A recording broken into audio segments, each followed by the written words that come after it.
So I was scrolling my YouTube recommended last week and a video caught my attention.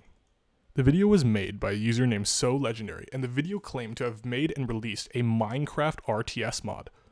And this was legit. This guy has been working on this, releasing a demo last year.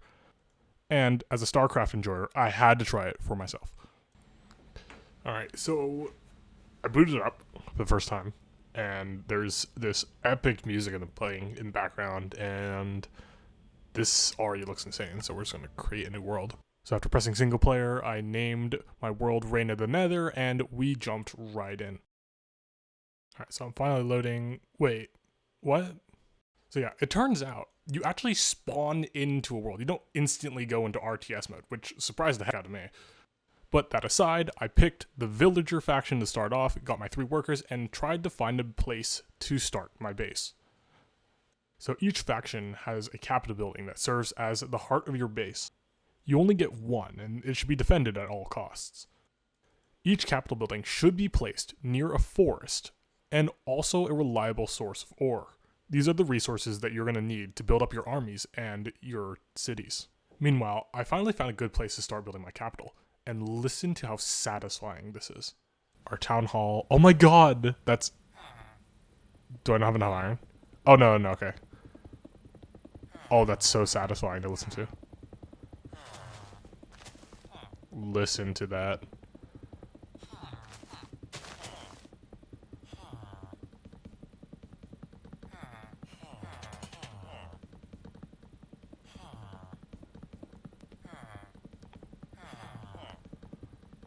Does it tell you how long it takes to build one? Okay, we got a town capital. With my town capital complete, I can finally start making more workers, but I needed resources, mainly wood and food. So I sent my workers to gather this tree, which then gave me enough wood to build this farm. And now with both these resources, I can finally make more workers. The more workers you have, the more stuff you can do, like build units and structures. I found that getting around 10 workers gathering wood, food, and ore was enough to satisfy my needs. Unfortunately, with that many workers, we ran into a new problem: the supply cap. The supply cap is a game mechanic in most RTS games that say if you have too many units, you can't produce any more until you increase this cap. As you can see currently in this clip, I have 3 workers out of a max cap of 10. Now in order to increase this cap, I need to start building villager housing. Every villager house adds 10 to my maximum capacity, and it maxes out at 100. Most of the other races have a similar mechanic. Now with plenty of food, and plenty of housing, it's time to start building our first warriors, in this case, the Illagers. As the villager faction, the first 2 warrior units you get are the Vindicator and the Pillager, a melee and a ranged unit. Warriors are essential to any RTS game, because without warriors, how are you able to defend yourself or attack other players? At this point, I was starting to get the hang of things. I then proceeded to build a blacksmith, an arcane tower, and an enchantment table. These would unlock more units, such as the Witch, the Evoker, and the Iron Golem, as well as upgrades for those units. At this point in the game, I amassed a small army of pillagers, and started a scouting party in search of a vital resource I needed: ore. Luckily, there was a stony shore biome which for some reason had a ton of ore. I also built a little storage hut, which for some reason acted like an ender chest, allowing villagers to deposit resources there and give them to me back at base. That way they wouldn't have to walk back and forth. Using the ore that I acquired from the stony shore, I was finally able to make one of the last buildings that I had access to: the castle. The castle allowed me to build Ravagers, as well as an upgrade that allowed Illagers to ride them. At this point in the game, I had access to late game tech, and there was still no enemy player in sight, and that's when it dawned on me. I'm in single player, and I highly doubt the mod creator made an actual functioning AI to play against you, so I was kind of doing all this for nothing. So I decided to challenge one of my friends to a game, but first found this amazing discovery. So it turns out you can actually just swap between the RTS mode and normal survival Minecraft, and I just figured this out. It drops you off in the middle of the sky, so you take a lot of fall damage. You have to look out for that, but you kind of just can just start playing normal Minecraft. And the AI has changed. The pillagers in the background aren't attacking the villagers, and they're not attacking me, so I'm kind of just sitting here, just doing what you'd normally do in Minecraft. Get a tree, craft a pickaxe, get stone, get stone pickaxe, make a furnace, get iron, just everything you do in normal Minecraft. And it gave me an idea. Imagine an SMP where you would build something. You can have a conflict, you can have a war, you have two players in RTS mode battling each other. You can have players on the ground also battling each other. This seems like a really cool idea, but perhaps this is an idea for another day. For now, it's time to go 1v1 my friend. So, we're in a new world. I chose the monster faction, and my friend chose the piglin faction. Unfortunately for them, as you can see soon, he made a vital error when picking his spot for a base. There are no trees next to him, so this is going to be a long match. I wasn't going to eliminate him like immediately, because that's not going to be any fun. So I decided to just focus on my own base for now and to see all the cool things about the monster faction. And that's when I discovered you can build creepers.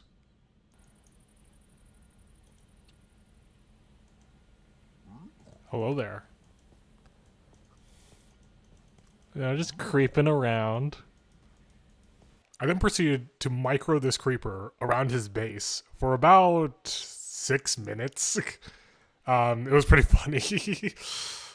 But yeah, he's trying to catch it with his warriors right now, and I'm just moving it around. Eventually he will catch it, and it will blow up. But that was still fun.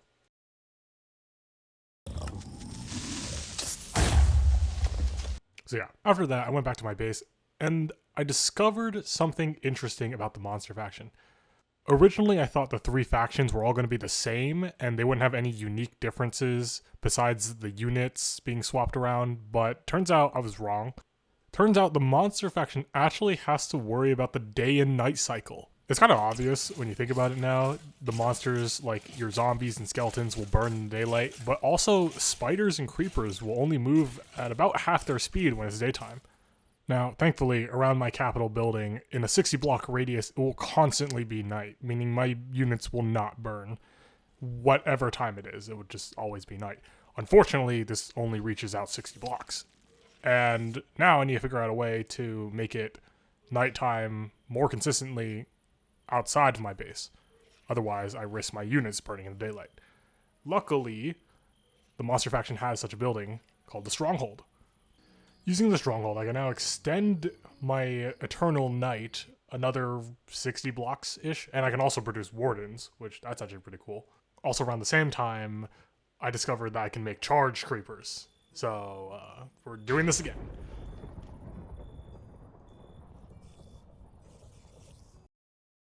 Unfortunately, he was a lot more ready for this attack, and my creeper is moving at half speed because it's daytime, but this still did a lot of damage.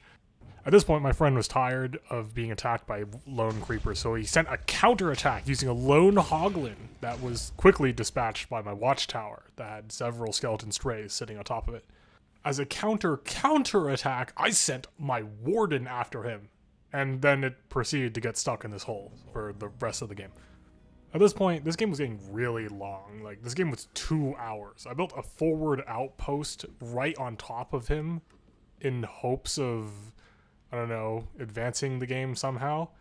I also had an upgrade that said if one of my buildings were damaged, it would summon silverfish with timed life to attack the attackers. So this was also in hopes of he would attack my watchtower / outpost and be harassed by a horde of silverfish. I then went even further and built a storage outpost right in the middle of his base in hopes of getting the same result, but unfortunately it doesn't work. I don't know why. I guess silverfish only work or get summoned out of stone structures and not wooden ones. I haven't figured that out. At this point, I think it's time to end the game. So I'm going to start moving my troops towards my more advanced position right at this little fortress here and get ready for one final assault. As I was preparing for my assault, my friend prepared his last desperate offense. He sent this small army against my outpost, but they stood no chance as I had 3 watchtowers, all stacked with strays. It was also here that I think we both learned only certain units can attack buildings, so after I killed his hoglin, he couldn't really do anything. However, some blazes made it past the watchtower and started lighting my army on fire. I had to move them quickly out of the way so they wouldn't die. and with his army defeated, I could now freely attack his base. I proceeded to send over a squad of charged creepers and strategically place them around important buildings, but before I detonated them, my friend had a request. He wanted to build his final structure, which was a nether fortress, and since he basically couldn't do anything this entire game, I allowed him to do that. However, this would prove to be a mistake, because with his nether fortress, he could now build ghasts, and ghasts were scary. They flew and did large AoE damage. So, with his first ghast out, he started attacking my creepers. I quickly started detonating them all over his base. With his base safe from the creepers, he sent his ghast after my watchtower. Luckily, my watchtowers were able to drive off the ghast before any of the towers could go down. However, we weren't able to kill the ghast, because the ghast in this mode have 50 HP. I don't know why they have 50 HP, but they have 50 HP, making them a lot more scary. I then finally sent in the rest of my army, consisting of husks, strays, and stray jockeys, along with another warden. The ghasts tore through my army, absolutely destroying them with their AoE fireballs. But luckily, with the amount of strays and the warden I had, I was able to kill off 2 of the ghasts with the strays, and the final one I killed with the warden's sonic blast. At this point, this fight has been going on for at least 10 minutes, and both of us were able to create backup armies. Unfortunately, since I was at his base, his army was able to destroy my remaining forces, including the warden and those 2 spiders, a lot quicker than my backup army can reach his base. However, once my army was able to reach his base finally, he stood no chance, for I outnumbered and overpowered him. My army quickly destroyed his remaining forces and destroyed the last 2 buildings, the bastion and the nether portal. However, even after the nether portal was destroyed, you can still actually play the game. If you rebuild your nether portal, you can technically start over again, but that wasn't really going to happen. The game also never declares you the victor until every single building is destroyed. So, after the nether portal was destroyed, I quickly sent my army to destroy his last 4 buildings, 3 nether portals and his fortress. At this point, we both knew the game was over, so tnbee decided to do something really funny, and he switched modes back into normal Minecraft, switched to creative mode, and then decided to spawn in a bunch of wardens and ghasts. Of course, this didn't help him, but this proved to be interesting. It showed that your RTS mobs can also fight overworld mobs or other mobs that aren't part of the game. Though this proved to be an interesting idea, this idea would have to wait, as I claimed victory for this round, and it's off to round 2. Round 3, I was going to be playing the last race that I haven't played yet, the Piglins, while my opponent tnbee was going to be playing the Villager faction. We both spawned into this world, however, there was a problem. Everywhere we went was all forest. Normally, this many trees isn't a bad thing, because you need trees as a resource. However, there were so many trees, and it was so dense that you couldn't actually place your base anywhere. You couldn't even get your workers to chop down the trees, because eventually their inventory would get full, and it would still not be enough for a capital building to be placed down. Eventually, I found a clearing in the forest where I was able to place my base. Unfortunately, however, my opponent also found the same clearing on the other end, and the true game was about to begin. Now, the unique thing about the Piglin faction is that you're not allowed to build off the netherrack. Portals you build will generate a small patch of netherrack around them, allowing you to build more structures. However, you would have to build a lot of portals to expand your territory. Another thing is that piglins can't mine normal ore. You would have to corrupt them and turn them into nether quartz in order for them to be mined. This would make mining ore a lot harder, since I would have to expand my territory to each ore node in order to mine it. I started the game out like normal, sending workers to mine trees, building farms, and I started to build my first nether portal to expand my territory. This is where I learned that nether portals are everything to the piglin race. They can become your civilian structures or your military building. After a while, I was able to get a really good start, getting a ton of farms, expanding my territory, and building a few warriors. However, my opponent got the drop on me. Using his pillagers, he was able to outrange my piglin brutes, and I was in serious trouble. I knew if I couldn't kill his pillagers now, he would be able to kill all my workers, and I would be in serious trouble. I did everything I could to get rid of them, even diverting some of the workers to attack them, which isn't an effective strategy, but there were only 2 pillagers left, and I feel like I could have gotten rid of them. Even though I was unable to kill his pillagers, I was able to scare him off, chasing the pillagers away and allowing me to rebuild my army. I was then able to build a maximum supply cap of hoglins with trident-throwing piglins riding them. I then sent my counterattack towards his base. With his massive army of piglins, his forces stood no chance. I was able to destroy his iron golem along with the rest of his illagers, destroyed his watchtowers, and then proceeded to destroy the rest of his buildings. With no army left, he had nothing to defend himself, claiming me the victor of this round as well. Overall, this mod is super fun, and I recommend you try it out for yourself. My only problem with this mod is that the AI of monsters aren't really good, and they often find themselves getting stuck in holes, but you can't really fix that. That's the end of this video, but before we head off, I would like to thank SoLegendary, the creator of this mod. Go check him out. His link is in the description. Also, the link to the curseforge mod pack that I used for this video is also in the description if you want to try it out for yourself. Also, shout out to tnbee, my opponent for both those rounds. Thank you for being such a good sport and playing. Want to hang out, join the Discord, also in the description below, called the Epic Alliance. For some reason, I have more members in the Discord than I do have subscribers. Speaking of subscribers, if you like the video, like it. If you want to see more, subscribe, and thanks for watching.